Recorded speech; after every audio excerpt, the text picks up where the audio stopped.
Hi friends, welcome to our channel. So ఈరోజు మన topic వచ్చేసరికి హనుమాన్ మూవీ రివ్యూ అయితే మీకు ఇవ్వబోతున్నా. ఫస్ట్ ఆఫ్ ఆల్ ఈ మూవీ వచ్చేసరికి నిన్న ఈవినింగ్ 6 o'clock నుంచి అయితే ప్రీమియర్స్ అయితే పడినాయి. సో నాకు అందుబాటులో ఉన్న థియేటర్లో అయితే ప్రీమియర్స్కి ఛాన్స్ లేదు కాబట్టి నేను మార్నింగ్ చూశాను అనమాట మూవీ.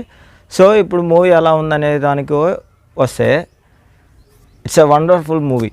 ఎందుకంటున్నానంటే మన ఇండియన్ మూవీస్లో అది కూడా మన తెలుగు నుంచి ఇలాంటి సూపర్ హీరో మూవీ రావడం అనేది ఒక ప్లస్ పాయింట్ అనేది, ఒక హైప్ అనేది చెప్పుకోవచ్చు. అంటే సూపర్ హీరో సంబంధించిన క్రిష్ మూవీ వచ్చినాయి కదా, అది బాలీవుడ్ నుంచి అయితే వచ్చింది, మనకి తెలుగు నుంచి అయితే హనుమాన్ మూవీ అని అయితే చెప్పుకోవచ్చు. సో అంత బాగుందన్నమాట. మనకి స్టార్టింగ్ వచ్చేసరికి చాలా సింపుల్గా ఇచ్చేస్తారనమాట. హీరో ఇంట్రడక్షన్ కానీ స్టోరీలో కానీ చాలా సింపుల్గా వచ్చేసిన తర్వాత ఊళ్ళో అల్లరి చిల్లరగా తిరిగేవాడు, అలాగే దొంగతనాలు చేసుకున్న కుర్రోడికి ఒక సూపర్ పవర్స్ అనేది వస్తాయి. సో అది ఎట్లా వచ్చింది ఏంటి అనేదాన్ని మీరు మూవీలో చూస్తారు. ఆ సూపర్ పవర్స్ వచ్చిన తర్వాత అసలు ఏం జరిగింది అనేదాన్ని కూడా మీరు మూవీలోనే చూస్తారు. కొన్ని చిన్న చిన్న మూవీ రిఫరెన్స్లు అయితే ఇందులో కనిపిస్తూ ఉంటాయి. కానీ అవి ఏంటంటే ఒక జస్ట్ కామెడీ కోసం యూజ్ చేసుకున్నారు. అలా కామెడీ కోసం యూజ్ చేసుకున్న ఒక్క సీనే మెయిన్ ట్విస్ట్ అవుతుంది, అంటే మెయిన్ పాయింట్కి వస్తుంది. సో అదనమాట. ఓవరాల్గా వచ్చేసరికి మూవీ వచ్చేసరికి చాలా బాగుంది. హీరో తేజ యాక్టింగ్ కూడా చాలా వరకు అయితే బాగుంది, హీరోయిన్ రోల్ కానీ. అలాగే మెయిన్ చెప్పుకోవాల్సింది ఇక్కడ విలన్ రోల్ అనమాట.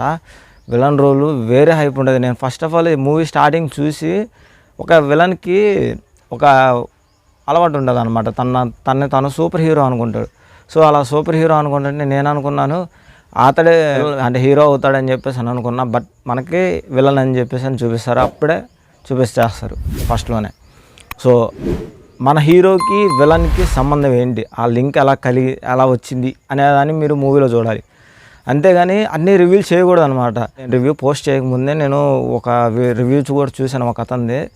సో ఏంటంటే సినిమా పాయింట్లు మొత్తం చెప్పేస్తున్నాడు నిన్న నైటే సినిమా పాయింట్లు మొత్తం చెప్పేసి ఇంకెందుకు రా నాయన వాళ్ళు నీ ఆడియన్స్ కూడా సినిమా చూడటం.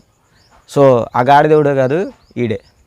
సో సినిమా మొత్తం చూశాడు, రివ్యూ మొత్తం చెప్పేశాడు, స్టోరీ చెప్పాడు, ట్విస్టులు చెప్పాడు, లాస్ట్లో హనుమంతుడు ఎంట్రీ వచ్చేది అది కూడా చెప్పేశాడు. అసలు సినిమా గూస్ బంప్స్ వచ్చేది ఆ హనుమంతుడు వచ్చే సీను అది కూడా చెప్పేశాడు. సో ఇందులో మళ్ళీ మనకి ఒక రవితేజ గారిది ఒక వాయిస్ ఓవర్ ఇస్తారన్నమాట. సో అది కూడా రివీల్ చేశాడు. అన్నీ రివీల్ చేసుకుంటూ వెళ్ళిపోయి లాస్ట్లో సో మీకు ఈ వీడియో ఎట్లా అనిపించింది చెప్పండి ఫ్రెండ్స్ అన్నాడు. అదనమాట. నేను ఈ వీడియో ట్రోల్ చేయడానికి అయితే కాదు, దీని గురించి మళ్ళీ ఇంకో సపరేట్ వీడియో చేస్తాను. సో అది ఓవరాల్గా మూవీ వచ్చేసరికి నాకైతే చాలా బాగా నచ్చింది. సో అదనమాట. మీకు ఈ వీడియో ఎట్లా అనిపించింది కింద కామెంట్ బాక్స్లో కామెంట్ చేయండి. At the same time video కనుక నచ్చితే లైక్ చేయండి, షేర్ చేయండి, సబ్స్క్రైబ్ చేసుకొని బెల్ ఐకాన్ ఆన్లో పెట్టుకోండి. Thank you so much. Thanks for watching.